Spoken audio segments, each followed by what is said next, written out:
so ఇక పంచాయతీ ఎన్నికల్లో ఏకగ్రీవాల జోరు అత్యధికంగా ఆదిలాబాద్ జిల్లాలో 30 మంది సర్పంచులు ముగిసిన మొదటి దశ నామినేషన్ల ఉపసంహరణ బరిలో నిలిచిన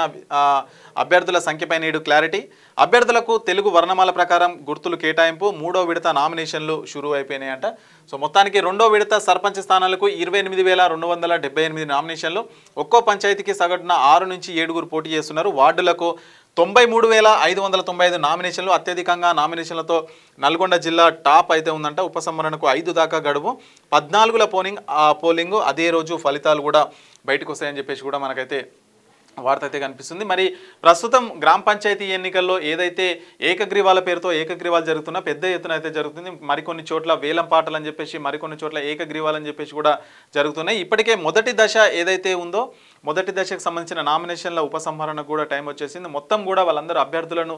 ఎవరెవరు పోటీలో ఉన్నారు మొదటి దశకు సంబంధించి వాళ్ళైతే మొత్తం ప్రచురించడం జరిగింది డిసెంబర్ 11 తారీఖు అట్లాగే డిసెంబర్ 14 డిసెంబర్ 17 3 దశల్లో ఈ స్థానిక సంస్థల సర్పంచ్ ఎన్నికలు అయితే కంప్లీట్ అయిపోతాయని చెప్పిస్తున్నారు అత్యధికంగా మరి నల్గొండ జిల్లాలో అయితే నామినేషన్లు అయితే పెద్ద ఎత్తున అక్కడ